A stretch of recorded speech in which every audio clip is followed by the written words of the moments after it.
When you begin to walk with God, when you learn doctrine and you rise to a particular point, listen to me, let me tell you what God begins to do. God will begin to introduce unique rules based on the vulnerabilities he sees in your life. If he studies you and finds out that, look, it looks like your weakness is women, for instance, God is going to put a unique rule in your life that applies to only you, in a way that if somebody looks at you, he will say, "Kai, but God, this is unfair." God knows what he's stopping. And once you walk with that mold, you will find out that you will circumvent that weakness and you'll be able to be great. There are others, your weakness, you are a man of God. Even if a lady walks naked in front of you, it does not affect you. But if you see an envelope, even if you are passing and you see an envelope on the ground, you must pick it and check what is inside. Watch this. I know you are laughing, but pay attention. Are we together? Are we together?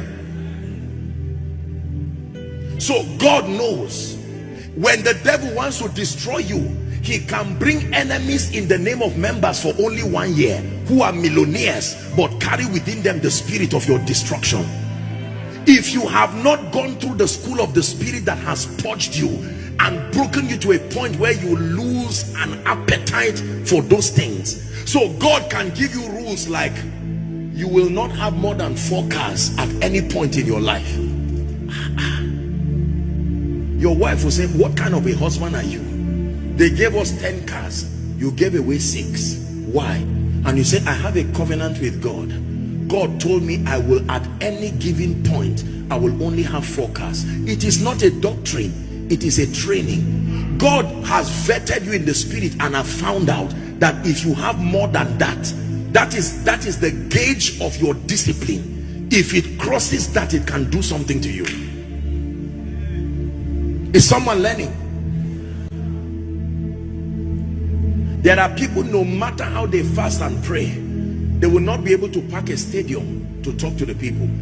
The reason is because what will happen to you after that meeting, because of your low level of prayer, your low level of consecration, God will have to respect the allowance you have given him in your life. He will not expose you to battles that are beyond your level of spiritual preparation.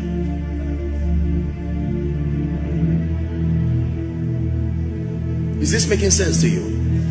So the higher you want to rise, that's what I'm trying to say, you must have a deep and a rich experience with God.